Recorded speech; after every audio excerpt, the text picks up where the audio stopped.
kinds of sentences. तो sentences can be classified into following 4 types. कितने types में? 4 types में classify कर सकते हैं हम sentences को. Assertive sentence मतलब कि जिन्हें हम कहते हैं statements. Interrogative sentence means questions. Imperative sentence, imperative क्या होता है? जब हम किसी को क्या एडवाइस दे रहे हो, रिक्वेस्ट कर रहे हो या कमांड, ऑर्डर, वो सारे सेंटेंसेस कौन से होते हैं? Imperative sentence.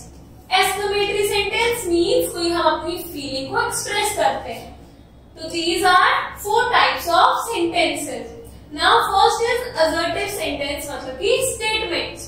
तो an assertive sentence या statement says or states something about the subject. तो जो हमारा assertive sentence होता है that revolves around the subject, मतलब वो बताता है कि subject क्या कर रहा है. For example, my friend is very intelligent. तो my friend क्या हो गया? My friend is a subject. वो कैसा है? Is very intelligent. तो यहाँ पर हम describe कर रहे हैं friend को, तो इसलिए क्या हुआ? Assertive sentence.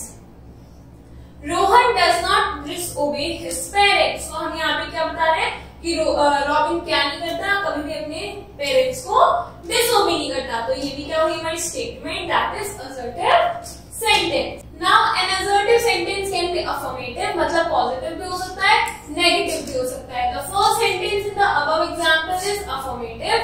क्यों? क्योंकि उसमें क्या लिखा हुआ है? My friend is very intelligent. उसमें no, not, never ये नहीं आ रही. तो जिन सेंटेंसेस में no, not, never आते हैं वो होता है नेगेटिव, और जिनमें नहीं आते वो होता है पॉजिटिव सेंटेंसेस. और assertive सेंटेंस हमेशा किससे खत्म होता है? With a full stop. Now interrogative sentence. Interrogative sentence means an interrogative sentence is used to ask a question. मतलब कोई क्वेश्चन पूछना है तो हम interrogative sentence यूज करेंगे. For example, do you go for a morning walk every day? अब यहाँ पे क्या कर रहे हैं? हम पूछ रहे हैं कि क्या तुम रोज मॉर्निंग वॉक के लिए जाते हो? Question mark. Where do you go for a morning walk? तुम मॉर्निंग वॉक के लिए कहाँ जाते हो? Question mark. Now the answer of the question in example 1 can be given in yes or no. क्यों? क्योंकि वो किससे स्टार्ट हो रहा है? Do से स्टार्ट हो रहा है, और अगर किसी भी वर्ब से स्टार्ट होगा, हेल्पिंग वर्ब से स्टार्ट होगा, तो उनका आंसर क्या होगा? Yes or no. तो such a question is called yes or no type question. Or however, the answer of second question in example 2 cannot be given merely by saying yes or no. क्यों? अगर मैं पूछ रही हूँ do you go for a morning walk every day, तो हम बोलेंगे yes और no. बट अगर पूछो where do you go for a morning walk, yes answer हो सकता है इसका? नहीं हो सकता. तो a complete statement is required to answer the question. क्यों? क्योंकि ये क्या है? ये हमारा क्वेश्चन वर्ड से स्टार्ट हो रहा है. तो जितने भी सेंटेंसेस क्वेश्चन वर्ड से स्टार्ट होता है उनका आंसर किसमें होता है? एक फुल स्टेटमेंट में. Since such questions begin with question words like whom, when, where, what, whom, whose, etc. So they are often referred as WH questions. Now note, and yes or no type question begin with an auxiliary verb, मतलब कि do से start हो रहा है, और जो second example है वो किससे start हो रहा है? WH question, that is where से. Now note, in an interrogative sentence, the auxiliary verb is always placed before the subject. Subject से पहले आता है. जैसे कि हमारे इस सेंटेंस में क्या है? Do you go for a morning walk every day? Question mark. अगर इसका आंसर बनाएंगे तो बोलेंगे yes, I go to. तो इसमें क्या होता है? सब्जेक्ट पहले आ जाता है और वर्ब क्या होता है? बाद में चला जाता है. Then imperative sentence. Imperative sentence. An imperative sentence expresses a order, या command, request or a advice. For example, open your book. और जो हमारे क्या होते हैं imperative sentence होता है उसमें कभी भी हम you यूज नहीं करते.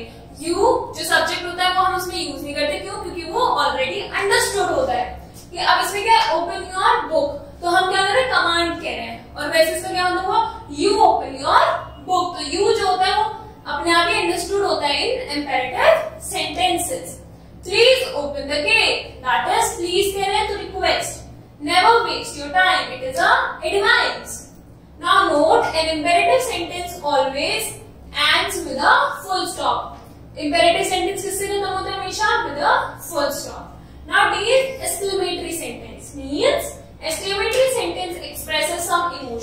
और स्ट्रॉन्ग फीलिंग्स। इमोशंस और स्ट्रॉन्ग फीलिंग्स को एक्सप्रेस करने वाले कौन से सेंटेंसेस होते हैं? Exclamatory sentence. For example, how beautiful the rain is. तो हम इसे बोल रहे हैं कि रेन कितनी सुंदर है, तो हमने क्या लगाया? Exclamatory mark.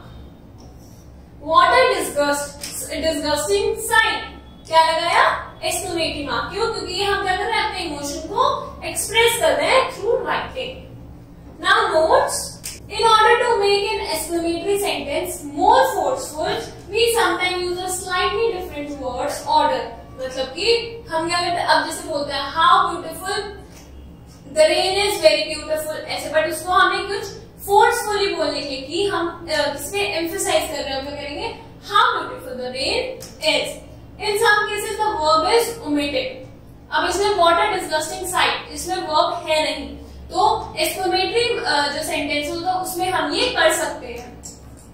एंड लास्ट में क्या यूज होता है? Mark of exclamation. अब वो लास्ट में भी हो सकता है या फिर एक्सक्लेमेटरी वर्ड के बाद भी हो सकता है। Now remember, in addition to the 4 types of sentences mentioned above, another type of sentence is formed by combining interrogative and assertive negative sentence together। मतलब कि अब ये तो हमारे हो गए मेन 4 टाइप, उसके बाद में बनता है interrogative plus negative sentence. Interrogative negative sentence means ऐसे सेंटेंसेस में क्वेश्चन मार्क भी होगा, मतलब वो क्वेश्चन भी पूछेंगे, और नेगेटिव मतलब नो भी होगा उनमें। For example, why don't you go to school on Sunday, तुम स्कूल क्यों नहीं गए संडे को? Didn't मतलब कि did not you take my book yesterday। तो ये कौन से सेंटेंसेस हुए? Interrogative negative sentences. Now I hope आपको सेंटेंसेस की टाइप समझ आए हो।